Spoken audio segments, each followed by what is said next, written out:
terre. En d'autres termes, c'est la corne qui a la royauté sur les rois de la terre.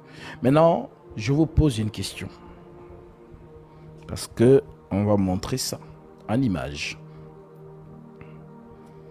Voilà, peut-être que vous n'avez jamais vu ces symboles. Ou peut-être même vous l'avez déjà vu, mais vous n'avez pas compris le message derrière.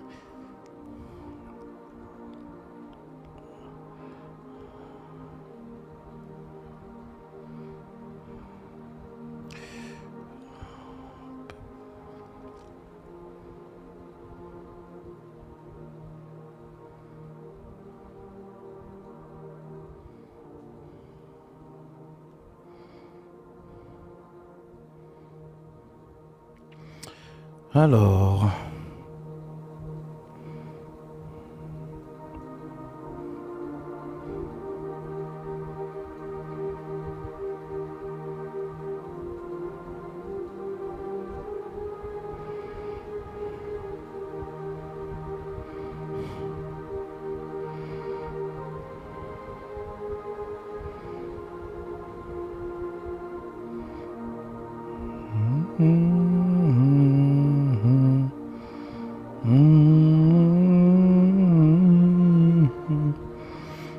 you Alpha and Omega. Seigneur Jésus.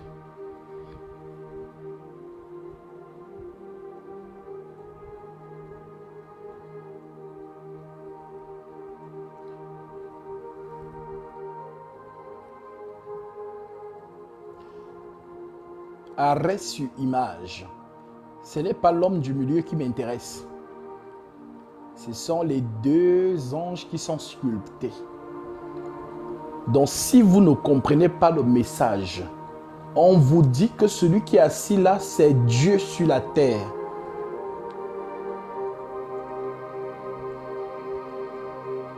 Voilà pourquoi Vicari Filii Dei veut dire vicaire du Fils de Dieu. En d'autres termes, remplaçant de Dieu sur la terre. Et dans les encycliques de Léon XIII, je cite, il est écrit: nous tenons sur la terre la place du Dieu Tout-Puissant. Le pape n'est pas seulement le représentant de Dieu, mais il est Jésus lui-même, caché sous le voile de la chair. Donc, si vous voyez cette image, où... Non, c'est incroyable. Non, l'homme, il n'est pour rien. C'est ça que je vous dis, l'homme n'est pour rien, c'est un homme. L'homme n'est pour rien. C'est le trône qui est quelque chose. Les hommes se succèdent. Nous devons prêcher à ces hommes-là pour qu'ils se réveillent aussi. Mais parce qu'eux-mêmes ne savent pas quelle est l'énergie qui plane au-dessus d'eux. Ils ne connaissent, ils ne savent pas. Donc ne vous dites pas que le pape il est chez lui. Quand on se rassemble, le pape il dit je les ai encore eus aujourd'hui. Non. Ces hommes-là, tous ces prêtres, tous ces cardinaux, tous ces tout ce clergé, ces évêques, ainsi de suite, ils ne savent pas sous quelle onction ils sont. Ils ne savent pas. C'est à vous de tonner la trompette. C'est à nous de crier. Prêcher, c'est crier. Je suis la voix de celui qui crie dans le désert. Donc la prédication réveille la personne endormie. Donc c'est ça Satan. La spécialité de Satan, c'est de vous faire croire que vous êtes dans la vérité, pourtant vous êtes dans le faux. C'est ça Satan. C'est ça sa spécialité. Te faire croire que tu es dans la vérité, pourtant tu es dans le faux. Voilà donc pourquoi ce clergé a jeté la Bible et a brandi la catéchèse. Voilà pourquoi tout catholique romain ou les enfants du Vatican, lorsqu'ils s'aventurent pour la première fois dans les écrits, il va constater que, mais attends, ce que je lis dans la Bible et ce que je fais dans le Vatican, C'est deux choses différentes. Je ne comprends pas pourquoi.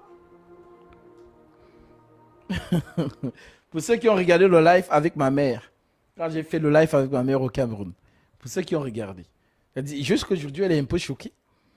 Que ben, comment ça se fait qu'ils nous ont menti comme ça depuis longtemps? Oui, oui, parce que vous avez abandonné l'écriture pour suivre le dogme du Vatican. C'est dans la catéchèse qu'on retrouve le chapelet, les prières à Marie. C'est dans la catéchèse qu'on retrouve les prières aux morts et les prières aux anges.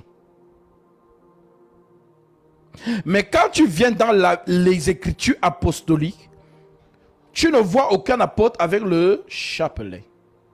Tu ne vois aucun apôtre en train de prier Marie. Alors tu te poses la question, mais attends. Jésus nous a dit de suivre les apôtres. Mais ce qu'on fait dans le Vatican, je ne comprends pas. Ça vient d'où? Parce que le Seigneur nous a dit, ma sœur, 1 Corinthiens 15, verset 1 à 2. Oui.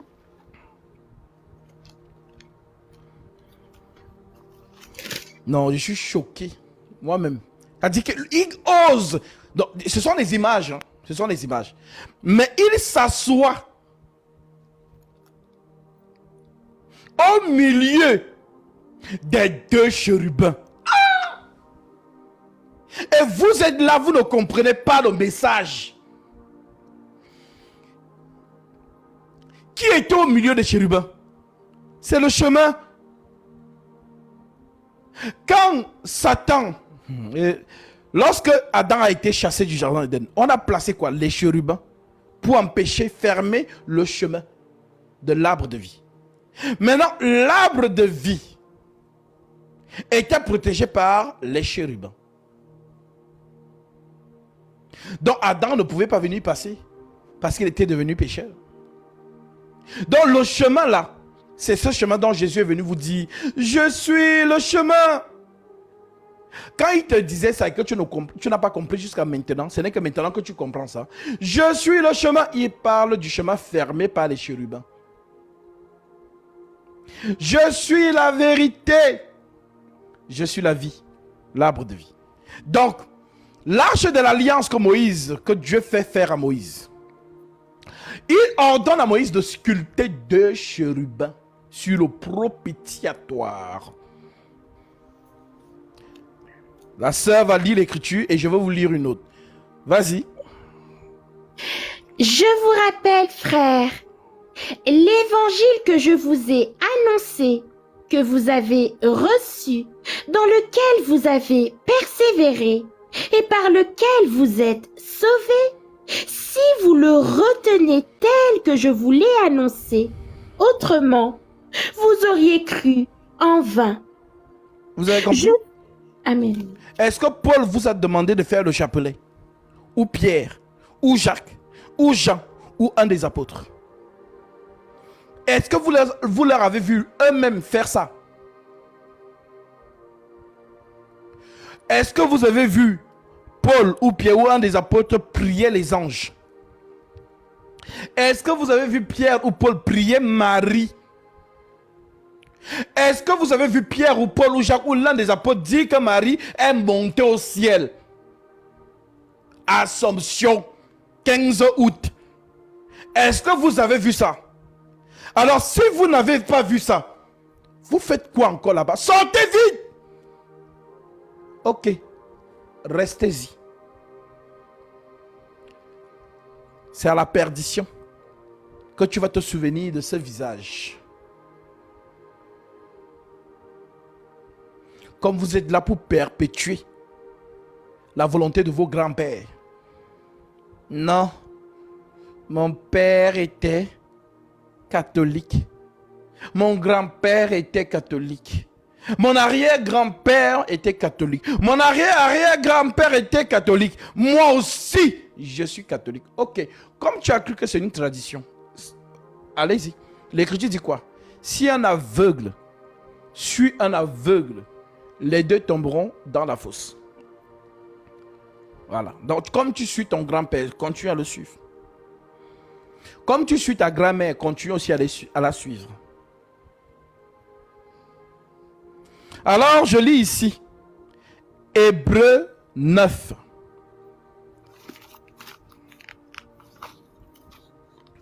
Tu peux prendre la partie verset 1, ma soeur. Écoutez bien, pour que vous compreniez cette image. Incroyable. Ah! Satan, tu travailles vraiment.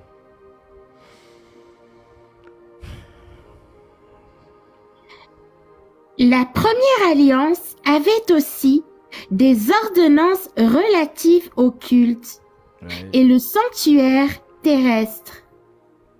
Un tabernacle fut en effet construit dans la partie antérieure appelée le lieu saint. Étaient le chandelier, la table et les pains de proposition. Derrière le second voile se trouvait la partie du tabernacle appelée le Saint des Saints, renfermant l'autel d'or pour les parfums et l'arche de l'alliance, entièrement recouverte d'or. Il y avait dans l'arche un vase d'or contenant la manne, la verge d'Aaron, qui avait fleuri et les tables de l'alliance. Au-dessus de l'arche étaient les chérubins de la gloire, couvrant de leur ombre le propriatoire. Oui, vas-y. Ce n'est pas le moment de parler en détail là-dessus. Or, ces choses étant ainsi disposées, les sacrificateurs qui font le service entrent en tout temps dans la première partie du tabernacle. Et merci. Donc, vous voyez donc les chérubins de la gloire dont Paul parle, les voici ici. Donc, ça c'est sculpté, hein? Voilà, comme ils aiment faire des images. Donc, celui qui est assis au milieu là, il est en train de vous dire que c'est lui Dieu.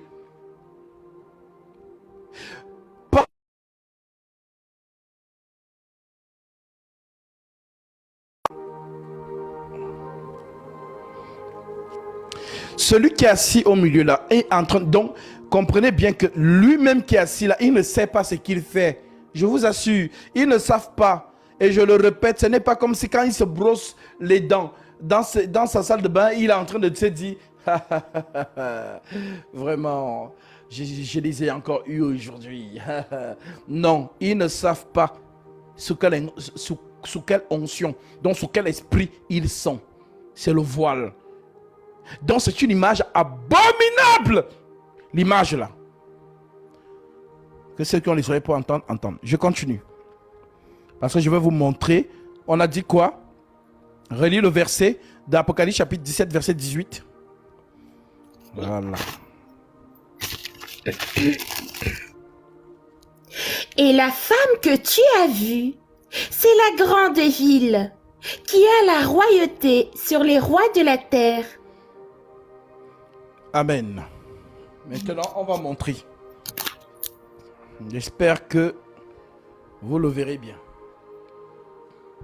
Je vais même essayer d'agrandir un peu. Voilà.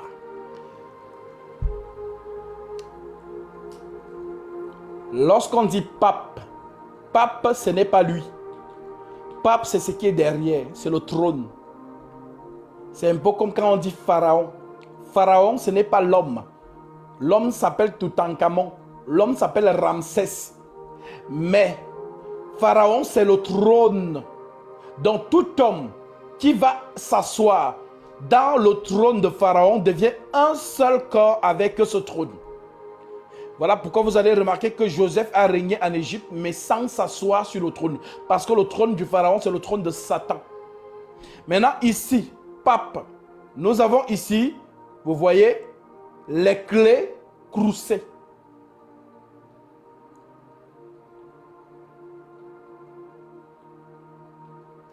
Nous voyons ici le globe terrestre dans la terre. Nous voyons ici les chérubins ou encore les séraphins.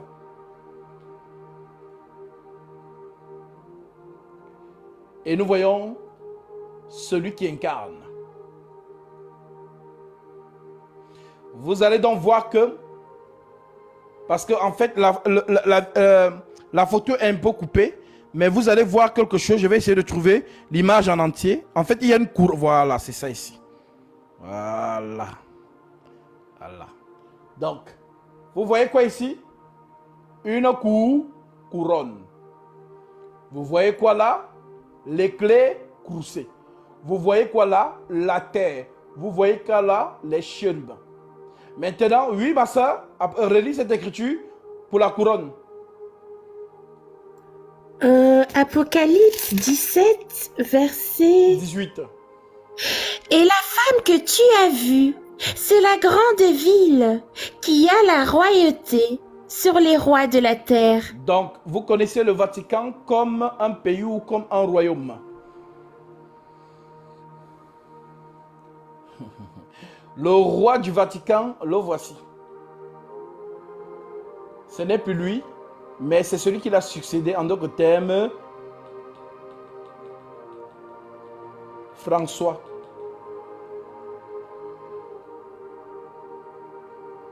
Donc, vous allez voir ça partout, ce symbole. Ce symbole veut dire qu'ils ont la royauté sur la terre. Royauté sur la terre. C'est la terre ici. C'est les clés ici. Donc, ils sont en train de vous dire, toi qui es sur la terre, si tu veux entrer dans le royaume, c'est eux qui doivent ouvrir le ciel pour toi, les clés. C'est ici l'écriture où Jésus dit, à toi je donnerai les clés du royaume des cieux. J'espère que tu as compris.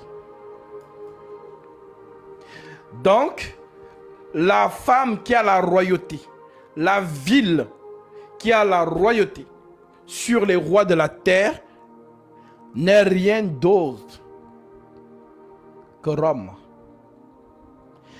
Parce que Rome, c'est le siège de César. Et César déclare, toutes les terres sont romaines. Tout chemin mène à Rome. Et c'est César, en d'autres termes, le trône de Rome, qui a jugé Jésus. Oui, qui a jugé Jésus? C'est César. César, c'est qui? Pilate, c'est qui? Pilate étant gouverneur de César. Donc l'autorité avec laquelle exerce Pilate sur Jésus, c'est César. Alors, nous allons lire, ma soeur, Jean 19. Oui.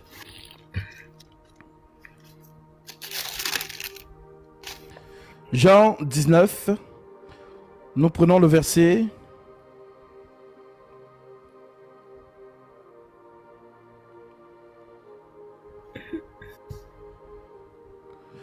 Prends à partir du verset.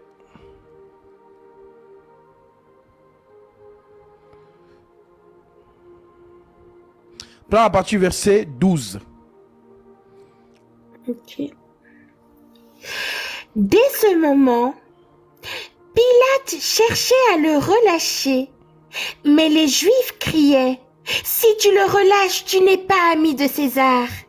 Quiconque se fait roi se déclare contre César. » Amen. Répète.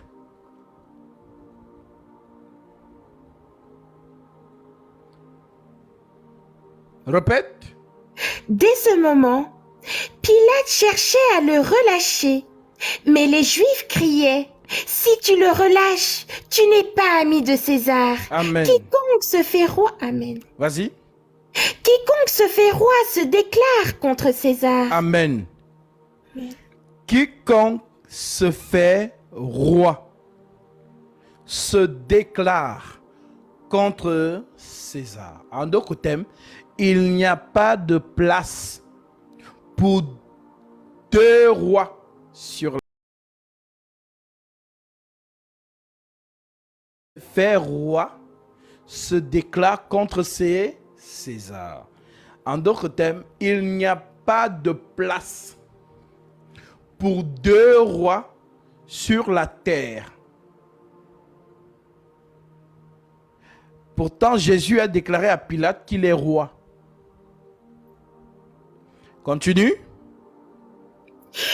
Pilate, ayant entendu ces paroles, amena Jésus dehors, et il s'assit sur le tribunal, au lieu appelé le pavé, et en hébreu, Gabbatha. C'était la préparation de la Pâque, et environ la 6e heure. Pilate dit aux Juifs, « Voici votre roi. » Mais ils s'écrièrent, « Ôte, ôte, crucifie-le !» Pilate leur dit, « Crucifierai-je votre roi ?» Les principaux sacrificateurs répondirent, « Nous n'avons de roi que César. » Alors, il leur livra pour être crucifié. Ils prirent donc Jésus et l'emmenèrent.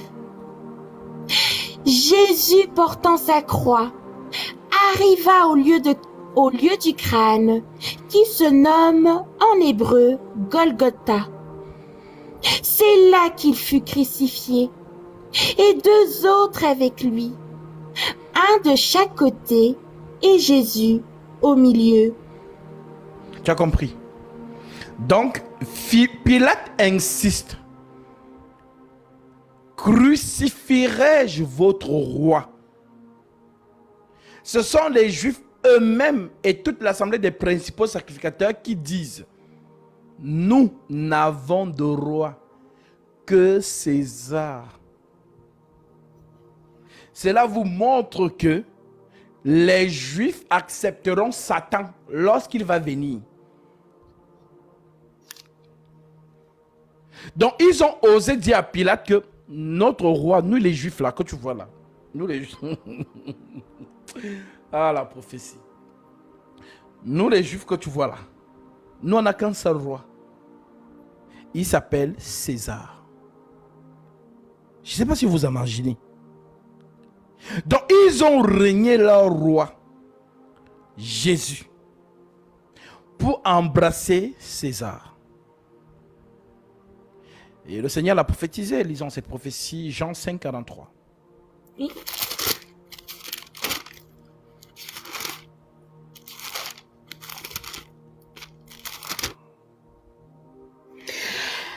Je suis venu au nom de mon Père, et vous ne me recevez pas.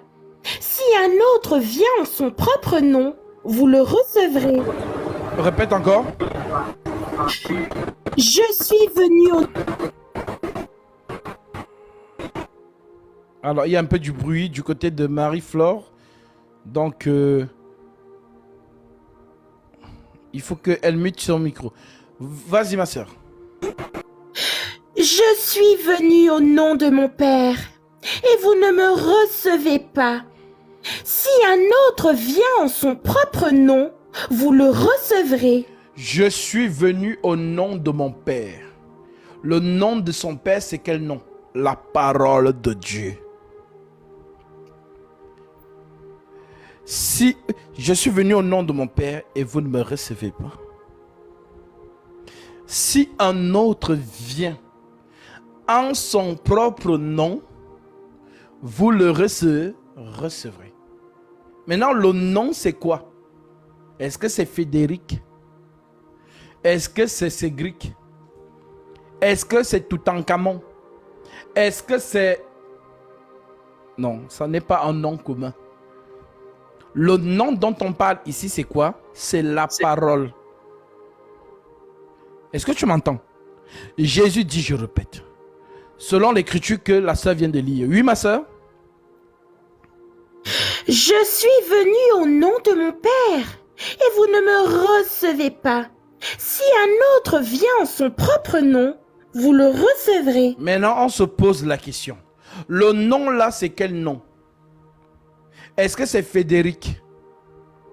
Est-ce que c'est Jean? Est-ce que c'est Jésus? C'est quoi le nom? Je suis venu au nom de mon Père. Jésus nous dit ça. Alors pour savoir c'est quoi le nom, allons dans Apocalypse. chapitre 19, verset 11.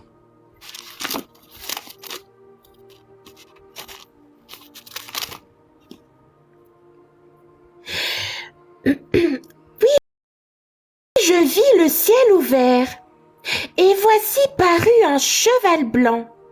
Celui qui le montait s'appelle Fidèle et Véritable, et il juge et combat avec justice. Ses yeux étaient comme une flamme de feu. Sur sa tête étaient plusieurs diadèmes. Il avait un nom écrit que personne ne connaît, si ce n'est lui-même. Et il était revêtu d'un vêtement teint de sang. Son nom est la parole de Dieu. Son nom, c'est quoi? La parole de Dieu.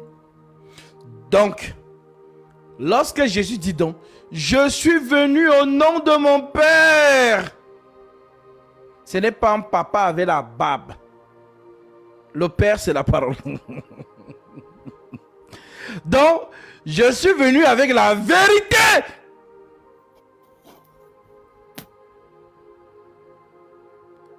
Vous ne croyez pas.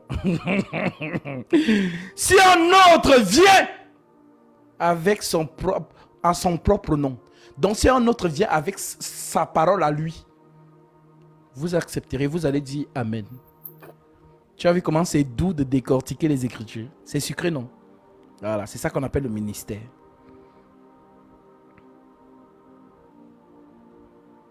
Donc, Satan viendra avec son allocution. Satan viendra avec sa propre parole. Parce que chaque roi a sa marque. Maintenant, vous comprenez pourquoi je vous avais enseigné sur la marque de la bête. Parce qu'il y a le nombre de la bête et il y a la marque de la bête. Il y a aussi l'image de la bête.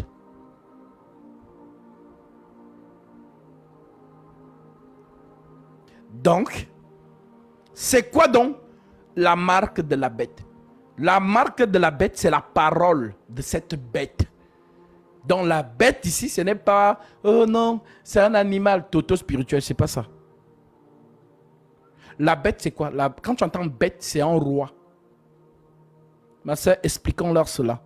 Prenons Daniel 8, à partir du verset 13. Comme ça, ils vont comprendre c'est qu'est-ce qu'on appelle bête. Parce que la bête, oh, Satan. Non, toto-spirituel, ce n'est pas ça. Quand tu entends bête, on parle d'une autorité. Quand tu entends bête, on parle d'un roi. Oui? J'entendis parler un saint et un autre saint dire à celui qui parlait: pendant combien de temps s'accomplira la vision sur le sacrifice perpétuel et sur le péché dévastateur? Jusqu'à quand le sanctuaire et l'armée seront-ils foulés? Et il me dit: 2300 soirs et matins, puis le sanctuaire sera purifié. Tandis que moi, Daniel, j'avais cette vision et que je cherchais à la comprendre, voici quelqu'un qui avait l'apparence d'un homme, se tenait devant moi. Et j'entendis la voix d'un homme au milieu de l'Oulaï. Il cria et dit: Gabriel, explique-lui la vision. Il vit alors près du lieu où j'étais, et à son approche, je fus effrayée et je tombai sur ma face. Il me dit: sois attentif, fils de l'homme, car la vision concerne un temps qui sera la fin. Comme il me parlait, je restais frappée d'étourdissement, la face contre terre. Il me toucha et me fit tenir debout à la place où je me trouvais. Puis, il me dit: je vais t'apprendre ce qui arrivera au terme de la colère. En d'autres termes, je suis Gabriel. En fait, c'est moi, l'enseignant des prophètes. Je suis le Saint-Esprit. Je vais donc t'apprendre ce qui arrivera. Oui? Car il y a un temps marqué pour la fin. Le bélier que tu as vu et qui avait des cornes, ce sont les rois des Mèdes et des Perses. Ah! Donc le bélier, c'est un animal. C'est une bête.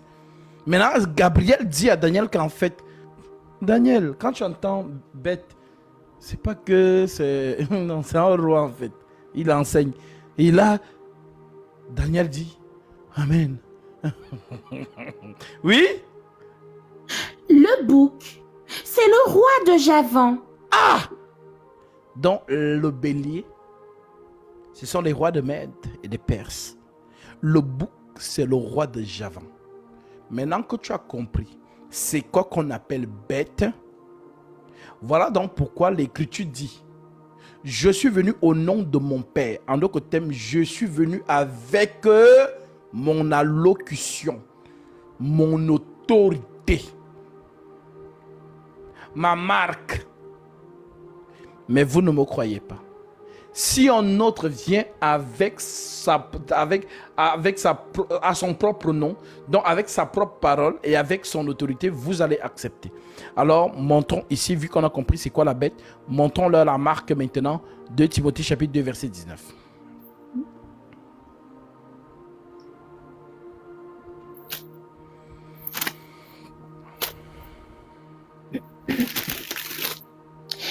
Néanmoins, le solide fondement de Dieu reste debout, avec ses paroles qui lui servent de sceau. Marc.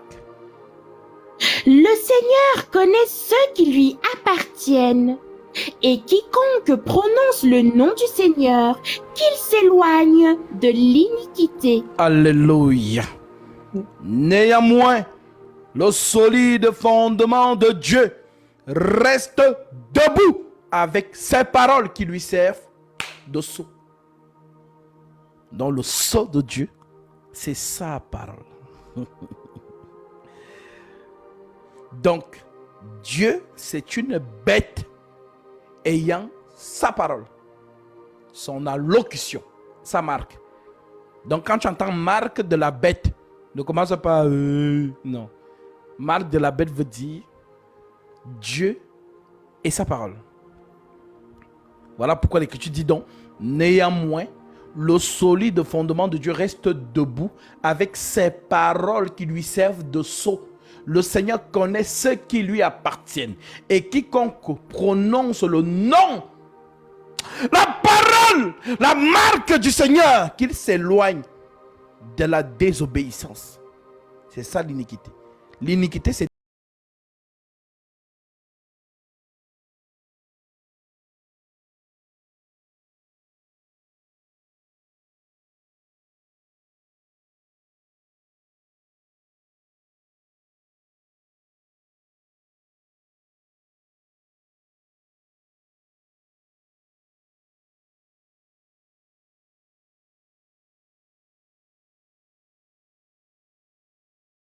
donc toute écriture que tu combats, c'est l'iniquité. Chaque écriture, c'est la marque du roi. Alors lorsque le roi dit, je ne permets pas à la femme d'enseigner,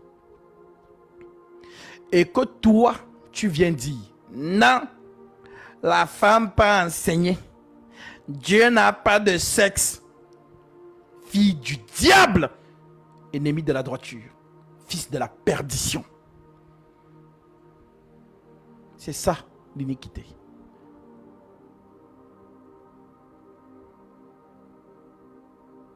Donc, toute écriture, c'est la marque du roi. Si tu la contredis, tu es avec l'autre. Je ne sais pas si vous me comprenez. Si vous ne comprenez pas, c'est votre problème. Les enseignements que je vous donne là, c'est de l'or éprouvé par le feu. C'est rare. Alors mange et rassasie-toi. Parce que ce que je prêche là, tu ne vas pas entendre ça quelque part. Tu as entendu qui prêchait ça? Partout tu t'es baladé dans les fausses églises. Là où on passe autant à te faire tomber en longueur de journée. à déclarer, oh, Dieu me dit, il y a une femme ici qui a un soutien rouge. Oh, vraiment, bien aimé, Jésus t'aime, alléluia, amen. On t'a prêché ça là-bas. C'est Satan qui te perd le temps, tu tournes en rond. Voilà pourquoi tu ne me verras jamais dans ces choses-là. Tu t'imagines que je serai dans un décor avec le col pastoral. Non. Je prêche comme mon Père céleste. Dans la simplicité. Maintenant, vu que toi, tu as calqué ce qu'on appelle homme de Dieu dans ta tête. L'homme de Dieu, c'est celui qui porte le costume, col pastoral. L'homme de Dieu, c'est celui qui porte le talid. L'homme de Dieu, c'est celui qui s'habille voilà, en soutane. Ça, c'est l'homme de Dieu. Non. Enfant dans la masse, tu peux me voir dans la rue. Tu vois comment je suis habillé. Tu ne peux jamais savoir que je suis l'homme de Dieu. Mais tu le sauras lorsque je vais ouvrir la bouche. C'est là où tu sauras. Ouais. Parce que les gens, c'est-à-dire, les gens pensent que comme, ah non, lui c'est un papa. Lui, c'est un papa, il a 3 enfants majeurs. Donc oui. En plus, il porte le costume col pastoral. Oui. Ah, alors, lui, c'est ça. C'est lui l'homme de Dieu. Tu me fais pitié, toi qui penses comme ça. Tu me fais de la peine. Tu me fais de la peine. Le Seigneur est toujours là où on ne le soupçonne pas. Là où tu n'imagines pas qu'il peut être là-bas. C'est de là-bas donc il est. Là où tu crois qu'il va être, il n'est pas là-bas. Alors, oui. Les apôtres n'ont pas cessé de vous dire de rester fidèles à ce qu'ils ont écrit. Ils savaient pourquoi ils vous disaient ça. Parce que, lisons 2 Pierre, ma sœur. Oui.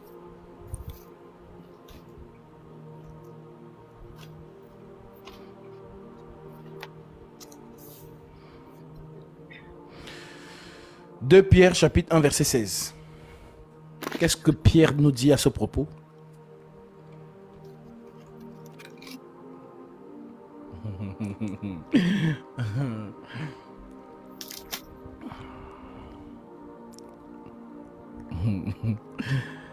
Deux Pierre 1,16.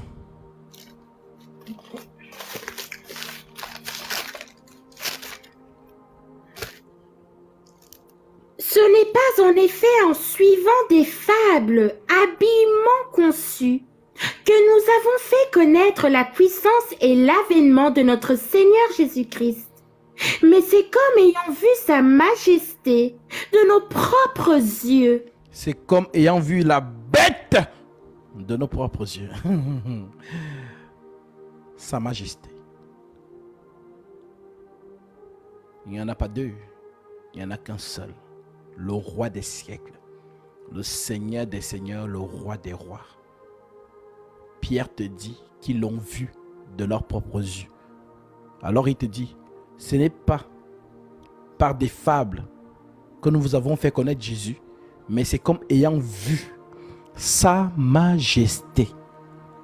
La majesté, c'est le roi c'est la bête de nos propres yeux. Alors, continue 2 Pierre, chapitre 3, prends à partir du verset 15. Qu'est-ce que Pierre nous dit à propos des paroles, des lettres du Saint-Esprit? Oui. Croyez que la patience de notre Seigneur est votre salut.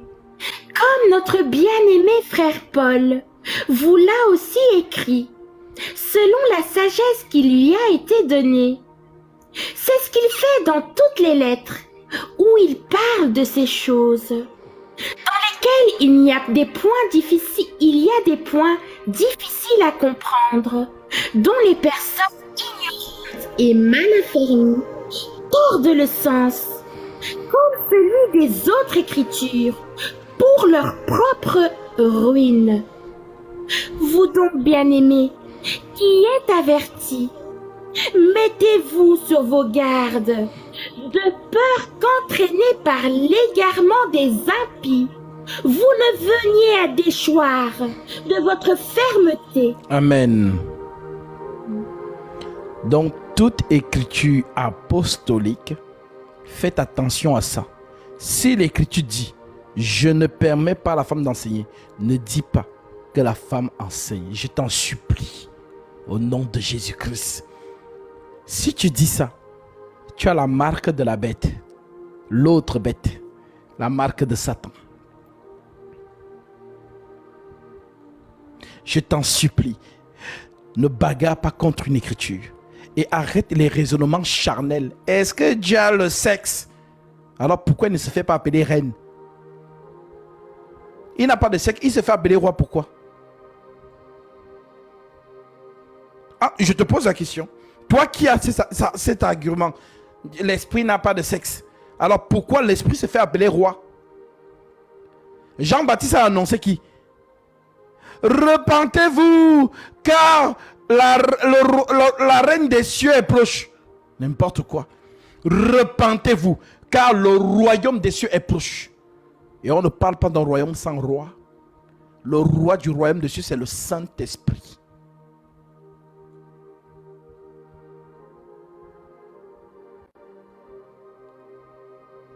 Non. Dieu a donné sa fille unique afin que quiconque croit en elle, n'importe quoi. Donc arrêtez vos questions fallacieuses là. La maladie des questions oiseuses. Montre-moi le sexe de l'esprit toto-spirituel, fille de la perdition, fils de la perdition. Enfant du diable. L'esprit, c'est l'autorité.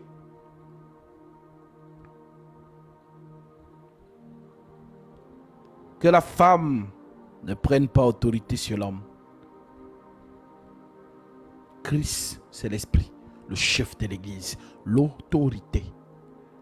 Donc si quelqu'un vient encore te dire, montre-moi le sexe de l'esprit, tu lui dis fille du diable. Ennemi de la droiture.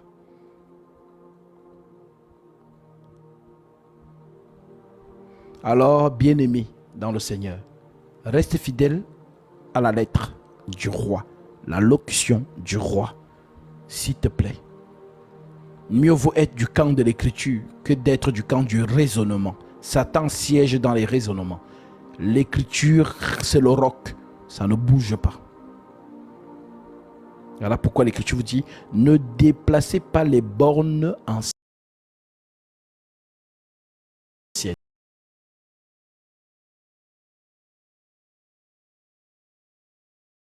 Pas les bornes anciennes. Je vais vous donner l'écriture.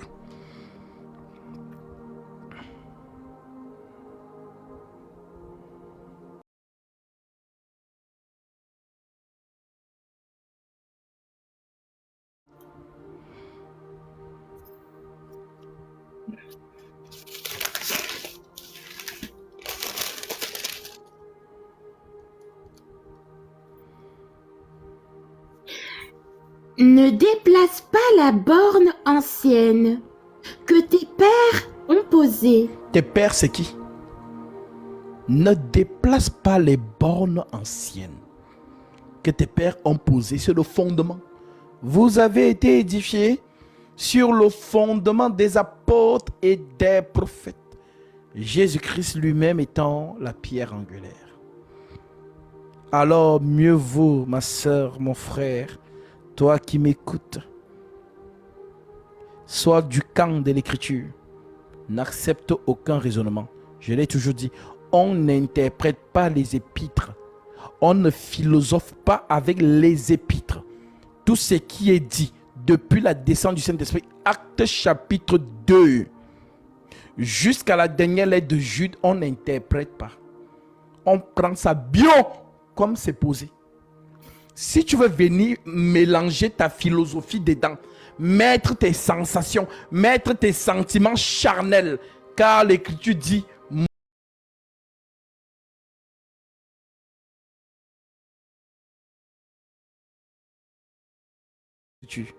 dans les femmes, surtout les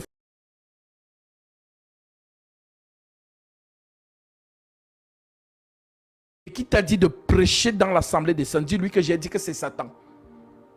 Tu lui dis que c'est moi qui ai dit ça. Parce que le vrai Jésus ne contredit pas le fondement. Il ne contredit pas. Voilà pourquoi le fondement nous a été donné. Pourquoi? Pourquoi justement, lorsque Satan va essayer de nous dribbler, on dit, mais attends, il est écrit quoi? Il est écrit.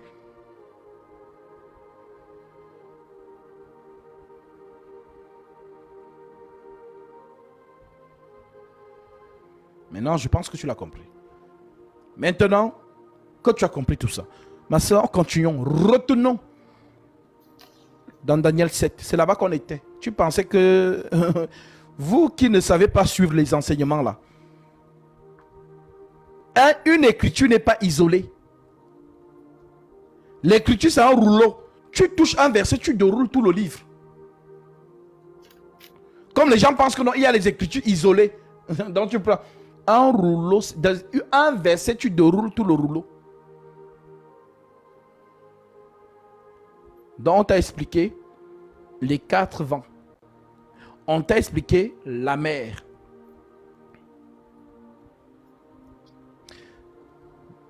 On y va. La première année de Belshazzar, roi de Babylone, Daniel eut un songe et des visions de son esprit pendant qu'il était sur sa couche. Ensuite, il écrivit le songe et raconta les principales choses. Daniel commença et dit: Je regardais pendant ma vision nocturne, et voici les 4 vents des cieux firent irruption sur la grande mer, et 4 des grands animaux sortirent de la mer. Amen. Amen. Ça, nous avons expliqué ça. Oui, les 4 animaux. Différents l'un de l'autre. Le premier était semblable à un lion et avait des ailes d'aigle. Babylone. Continue. Je regardais jusqu'au moment où ses ailes furent arrachées. Il fut enlevé de terre et mis debout sur ses pieds comme un homme, et un cœur d'homme lui fut donné. Et voici un second animal, était semblable à un ours. Médo-Perse. C'est le royaume, l'empire Médo-Perse, oui. Et voici un second animal était semblable à un ours, et se tenait sur un côté. Il avait 3 côtés dans la gueule, entre les dents, et on lui disait: Lève-toi, mange beaucoup de chair. Après cela, je regardais, et voici un autre était semblable à un léopard. Le royaume de Javan, c'est Alexandre le Grand, oui. Et avait sur le dos 4 ailes, comme un oiseau. Cet animal avait 4 têtes, et la domination lui fut donnée. Dans les 4 têtes de léopard, ce sont les 4 généraux d'Alexandre le Grand. Après la mort d'Alexandre le Grand, il y a eu 4 royaumes qui ont surgi. Et les ailes représentent la rapidité avec laquelle ces généraux ont conquis les terres. En d'autres termes, celui qui a dominé sur le premier lion ailé, c'est Médo-Perse, l'ours. Celui qui a terrassé l'ours, c'est le royaume de Javan, le léopard. Maintenant, oui. Après cela, je regardais pendant mes visions nocturnes, et voici il y avait un 4e animal, terrible, épouvantable et extraordinairement fort. Il avait de grandes dents de fer. Il mangeait, brisait et il foulait aux pieds ceux qui restaient. Il y a un problème ici. On ne cite le nom du premier, on dit lion ailé. On nous cite le nom du deuxième, on dit ours. On nous cite le nom du troisième, on dit léopard. Mais le nom du 4e, c'est quoi, ma soeur? On a cité son nom.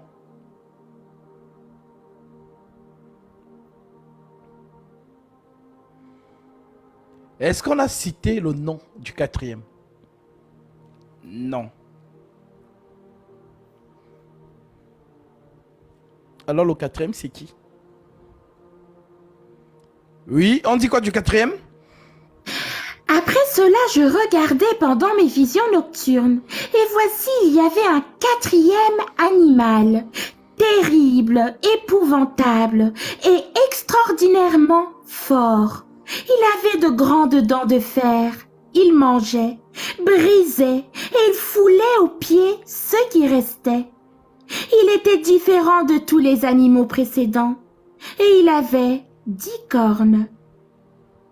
Je considérais les cornes, et voici une autre petite corne sortie du milieu d'elle. Et 3 des premières cornes furent arrachées devant cette corne.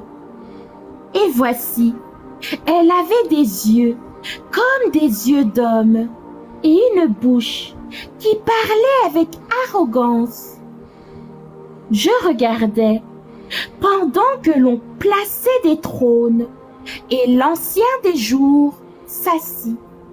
Son vêtement était blanc comme la neige, et les cheveux de sa tête étaient comme de la laine pure. Amen. Alors, il faut faire d'abord le micro. Comme il y a de l'écho. Alors, j'explique.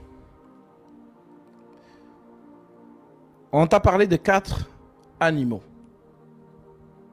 C'est 4 rois. C'est 4 royaumes. Ça, c'est ce que Daniel te dit. Mais vu que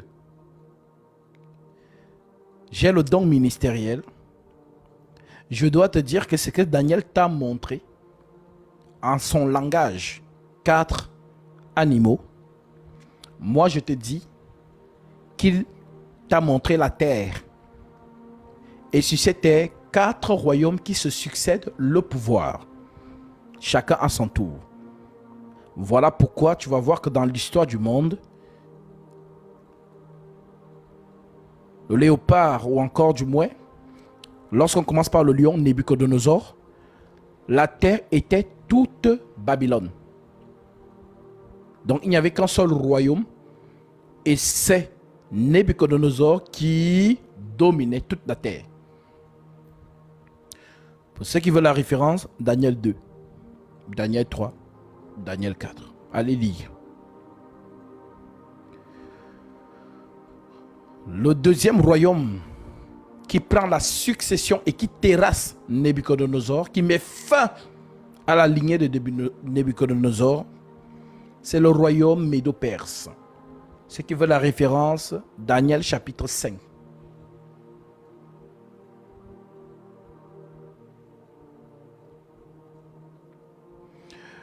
Le troisième royaume qui vient mettre fin au règne du royaume médo-perse, c'est le royaume de Javan, en d'autres termes la Grèce antique qui a dominé toute la terre. Maintenant, qui a terrassé Alexandre le Grand? Qui a mis fin au royaume, à l'empire de Javan? C'est Rome. Voilà pourquoi on la représente comme un animal terrible qui a des dents de fer et qui broie tout sur son passage. Voilà pourquoi vous allez voir que l'ancienne carte de Rome, pour ceux qui connaissent, elle est rouge. Le rouge représente le sang versé. Parce que l'armée romaine, c'était, oh là là, c'était épouvantable.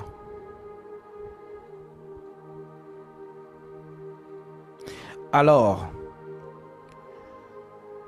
maintenant qu'on t'a parlé des 4 royaumes là, tu vas donc voir que Daniel te les présente séparés, n'est-ce pas? Mais Jean va les fusionner. Ma sœur, allons dans Jean. Chapitre 13. Verset 1.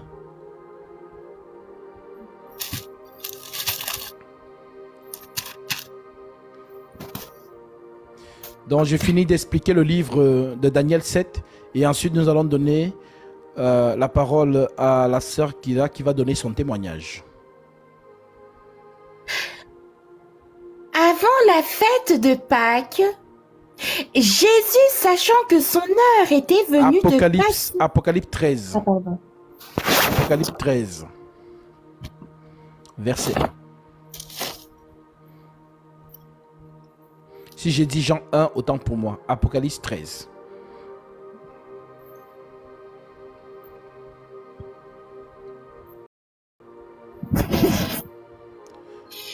Puis je vis monter de la mer une bête qui avait 10 cornes et 7 têtes, et sur ses cornes 10 diadèmes. Amen.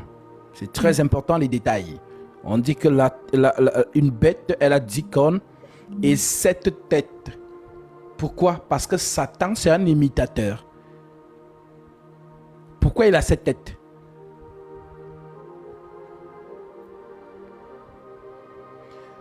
Pour que vous compreniez ça, allons dans Apocalypse, ma soeur. Apocalypse chapitre 19. À partir du verset...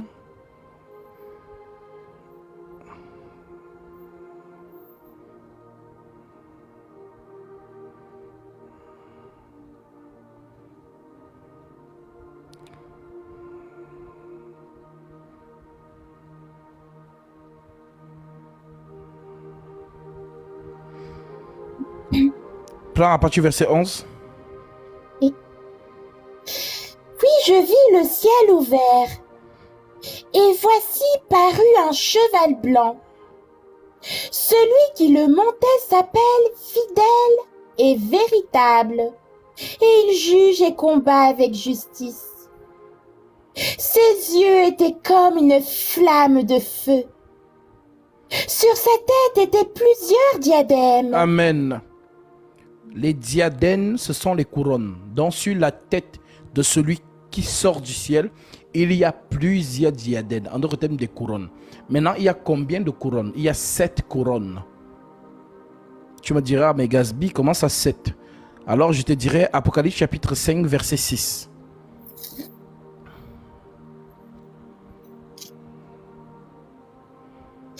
Et je vis au milieu du trône et des 4 êtres vivants, et au milieu des vieillards, un agneau qui était là comme immolé.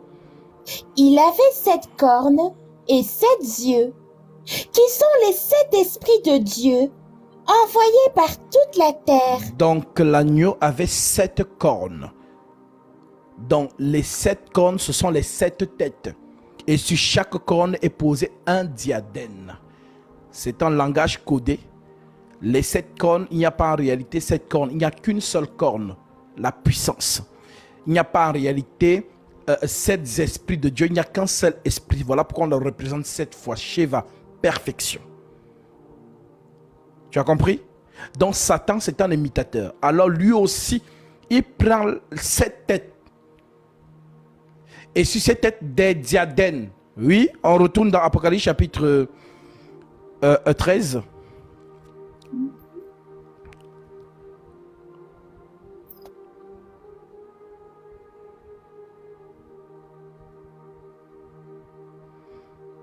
Oui, verset 1. Puis je vis monter de la mer une bête qui avait 10 cornes et 7 têtes. Et sur ses cornes, 10 diadèmes, et sur ses têtes, des noms de blasphème. La bête que je vis était semblable à un léopard. Ses pieds étaient comme ceux d'un ours, et sa gueule comme une gueule de lion. Le dragon lui donna sa puissance. Amen. Tu as compris?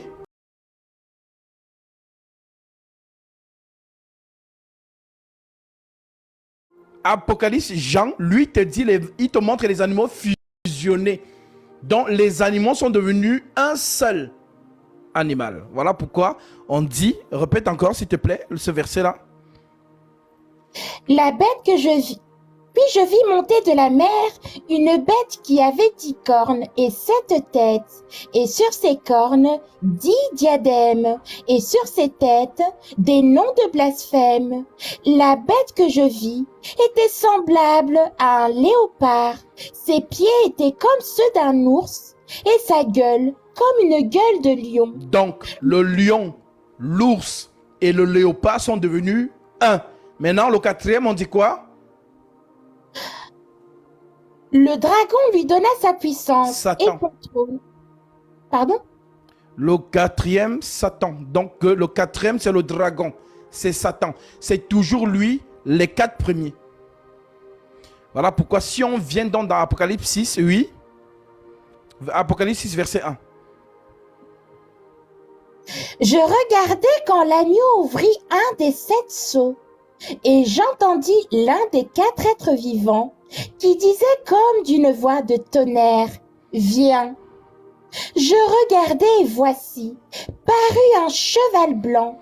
Celui qui le montait avait un arc, une couronne lui fut donnée, et il partit en vainqueur pour vaincre. Donc, on nous dit que le premier cheval est blanc. Il y a quelqu'un qui monte ce cheval. On dit qu'il a un arc et il reçut une couronne et partit en vainqueur et pour vaincre. Oui. Quand il ouvrit le second sceau, j'entendis le second être vivant qui disait « Viens !» Et il sortit un autre cheval, roux. Celui qui le montait reçut le pouvoir d'enlever la paix de la terre, afin que les hommes s'engorgeassent les uns les autres. Et une grande épée lui fut donnée. Voilà. Continue. Quand il ouvrit le troisième sceau, j'entendis le troisième être vivant qui disait « Viens !» Je regardai et voici, parut un cheval noir. Celui qui le montait tenait une balance dans sa main.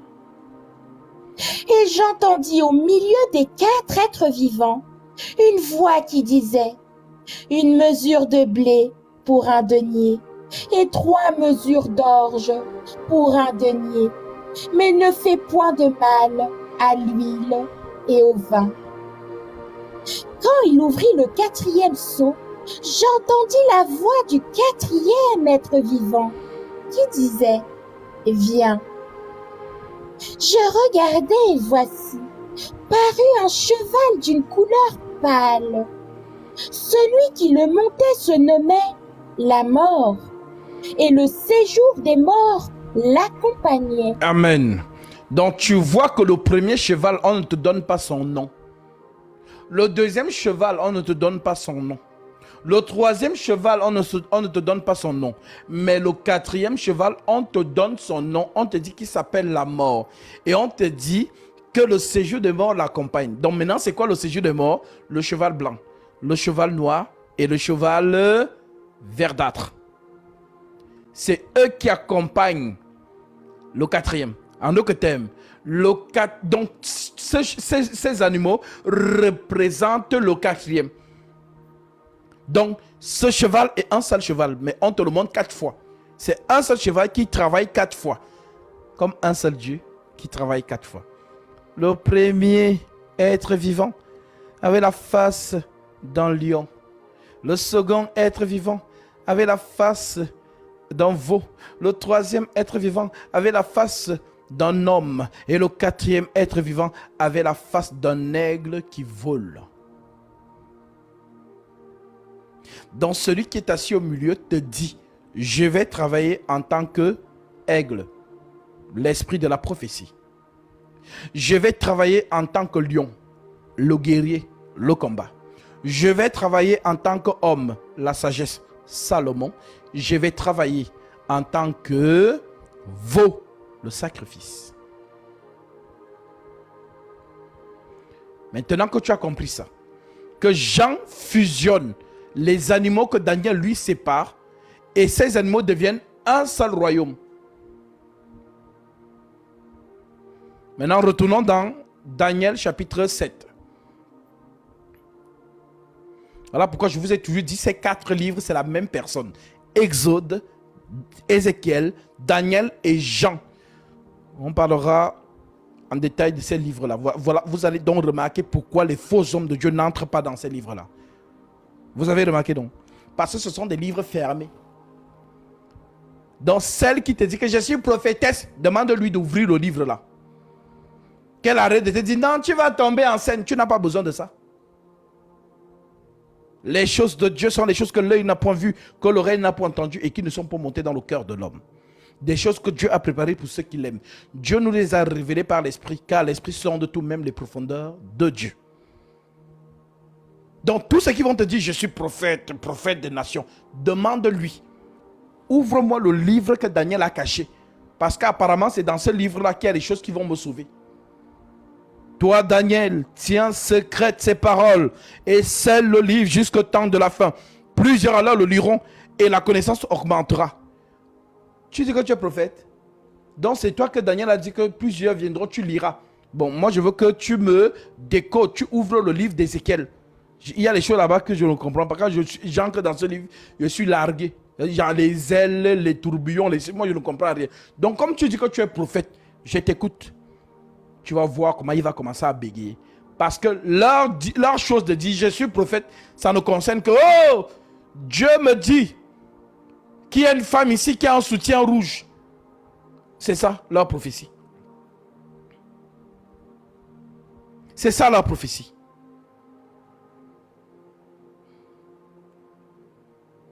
Donc, reconnaissez à ceci la démystification de Jésus-Christ. Jésus, c'est un mystère qu'on doit te décoder. C'est ça qu'on appelle homme de Dieu.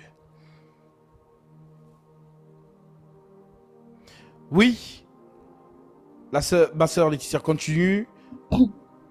Là, on s'est arrêté sur Daniel 7. Je regardais pendant que l'on plaçait des trônes, et l'ancien des jours s'assit. Son vêtement était blanc comme la neige, et les cheveux de sa tête étaient comme de la laine pure. Son trône était comme des flammes de feu, et les roues comme un feu ardent. Un fleuve de feu coulait et sortait de devant lui. 1000 milliers le servaient, et 10 000 millions se tenaient en sa présence. Les juges s'assirent et les livres furent ouverts. Je regardais alors à cause des paroles arrogantes que prononçait la corne. Et tandis que je regardais, l'animal fut tué et son corps fut anéanti, livré au feu pour être brûlé. Les autres animaux furent dépouillés de leur puissance, mais une prolongation de vie leur fut accordée jusqu'à un certain temps. Voilà pourquoi Jésus a dépouillé les démons à la croix, non? Mais ils sont toujours là. Tu chasses, il revient. Prolongation de vie. Jusqu'au jour où ils seront complètement anéantis. On continue? Je regardais pendant mes visions nocturnes, et voici sur les nuées des cieux, arriva quelqu'un de semblable à un fils de l'homme. Il s'avança vers l'ancien des jours, et on le fit approcher de lui. On lui donna la domination, la gloire et le règne. Et tous les peuples, les nations et les hommes de toutes les langues le servirent. Amen. Amen. Donc, pour comprendre cette partie, il faut lire Daniel 2. Et je vous donne ce devoir. Allez lire Daniel 2. Parce que si vous ne lisez pas Daniel 2, vous ne pouvez pas comprendre c'est qui l'ancien des jours, c'est la montagne. Et l'homme qui apparaît comme un fils d'homme, c'est la montagne qui devient un homme. Et qui vient régner sur la terre des hommes. C'est ce qu'on appelle le règne du millénium. Donc, dans Daniel chapitre 2, on vous dit, on va même prendre ça. On ne va pas tout lire, on va prendre juste le milieu, comme ça on va donner la parole à la sœur. Prends Daniel chapitre 2. Voilà, tu prends là où Daniel commence à expliquer. Dans Daniel 2, verset, je pense verset 37, l'Écriture dit, il y aura, voilà, alors,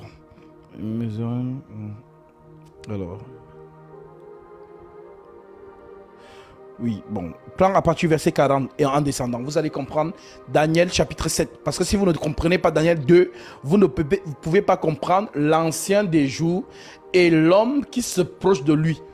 En fait, l'ancien des jours, c'est toujours lui l'homme. Ça veut dire que l'ancien des jours veut dire Dieu dans l'esprit. Maintenant, Dieu qui quitte le domaine spirituel pour entrer dans la création, c'est lui l'homme, un homme qui ressemble à un fils d'homme. Donc, il vient régner sur la terre en tant que lion de la tribu de Juda. Donc, oui, Daniel nous dit, il y aura un quatrième royaume, fort comme du fer.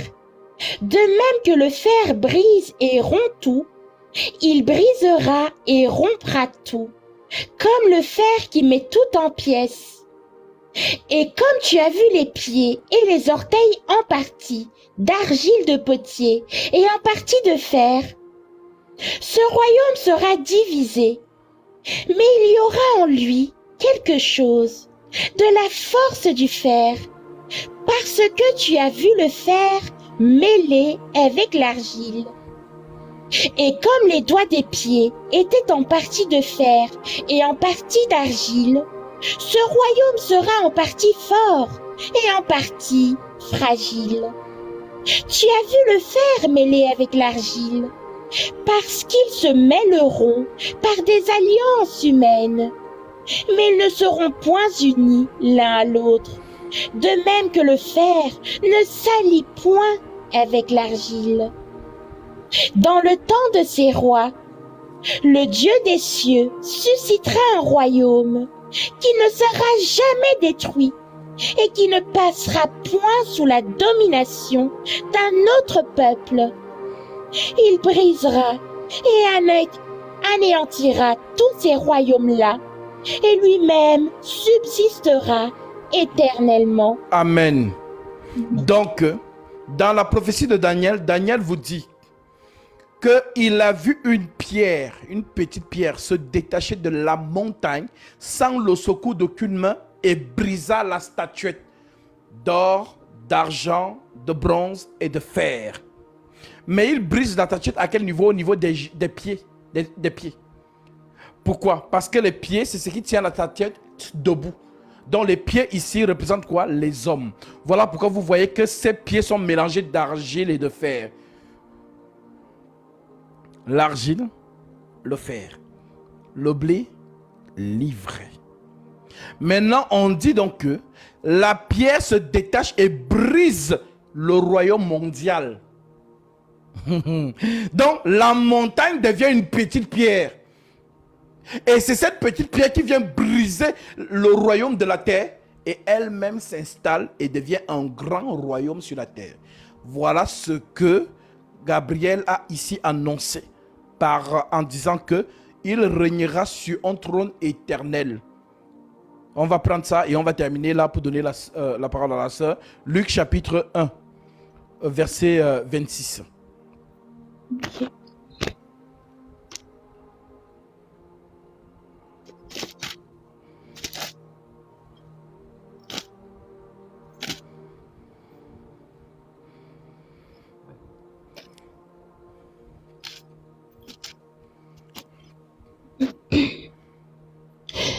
Au 6e mois, l'ange Gabriel fut envoyé par Dieu dans une ville de Galilée appelée Nazareth, auprès d'une vierge fiancée à un homme de la maison de David, nommé Joseph. Le nom de la vierge était Marie. L'ange entra chez elle et dit: Je te salue, toi à qui une grâce a été faite. Le Seigneur est avec toi. Troublée par cette parole, Marie se demandait ce que pouvait signifier une telle salutation. L'ange lui dit: Ne crains point, Marie, car tu as trouvé grâce devant Dieu. Et voici, tu deviendras enceinte, et tu enfanteras un fils. et tu lui donneras le nom de Jésus. Il sera grand et sera appelé Fils du Très-Haut.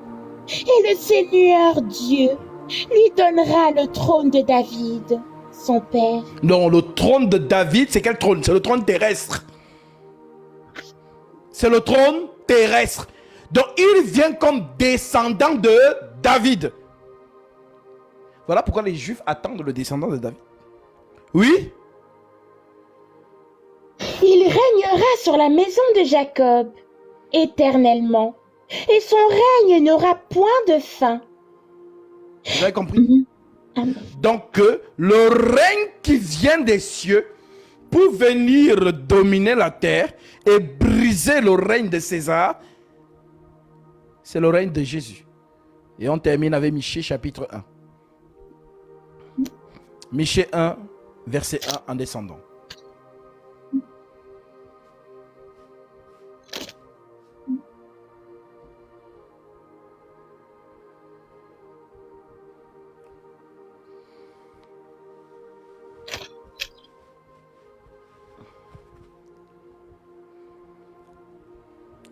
Michée chapitre 1, verset 1.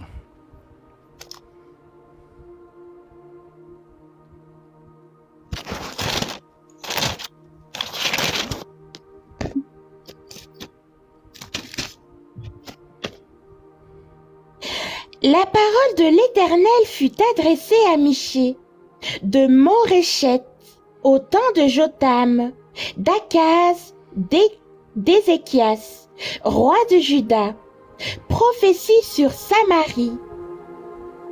Prends le verset 5 directement.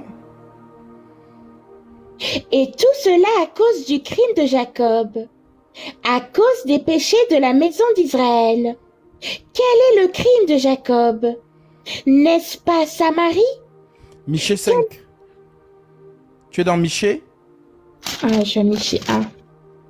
Michée 5, verset 1.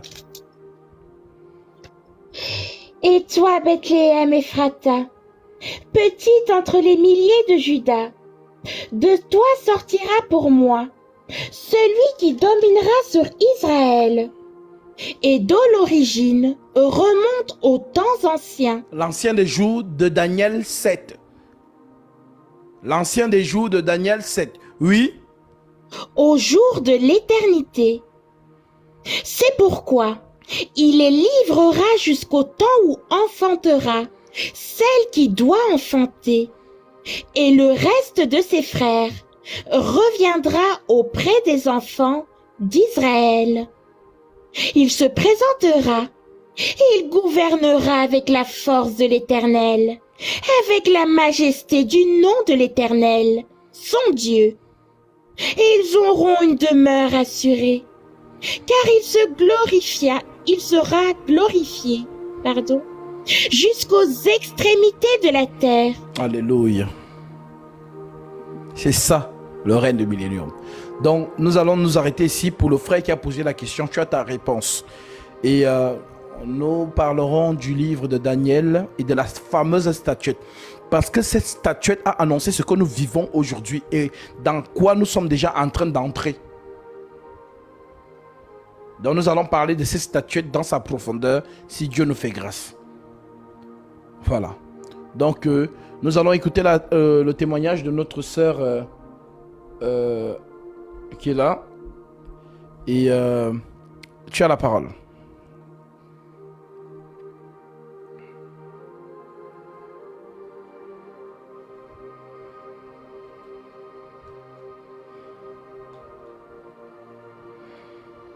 Alors, la sœur qui est là, on t'écoute.